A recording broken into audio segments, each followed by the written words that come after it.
for weeks and weeks and weeks ahead Right. and expect to save lives the way we need them to. So let's talk about the way that you've handled the response in New York City. I want you to take a listen to yourself and your message to New Yorkers. These are 3 different clips. One's from January, one's from February, and one's from early this month.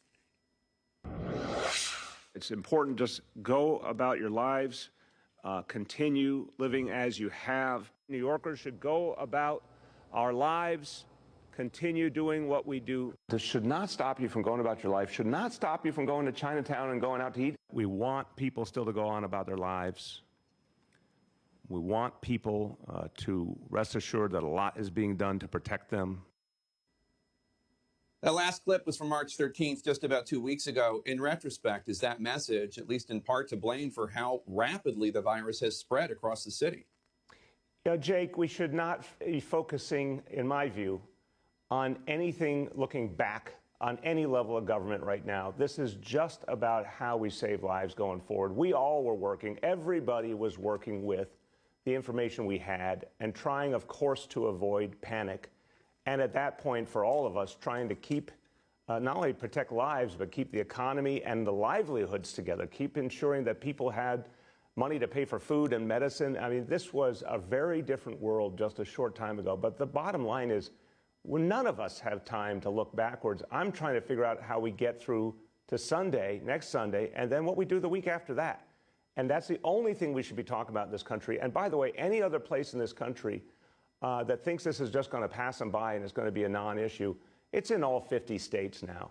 And what we're all learning at the front line is this moves very, very fast in a way none of us have ever experienced in our lives.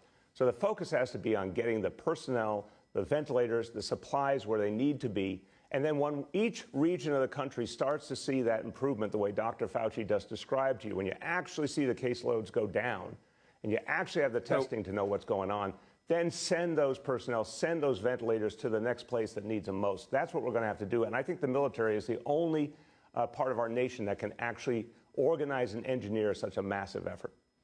So, Mr. Mayor, you say you don't think you should look backwards, but you've criticized President Trump for, quote, actions that are far, far behind the curve. I mean, Mr. Mayor, weren't your actions in this outbreak also far, far behind the curve?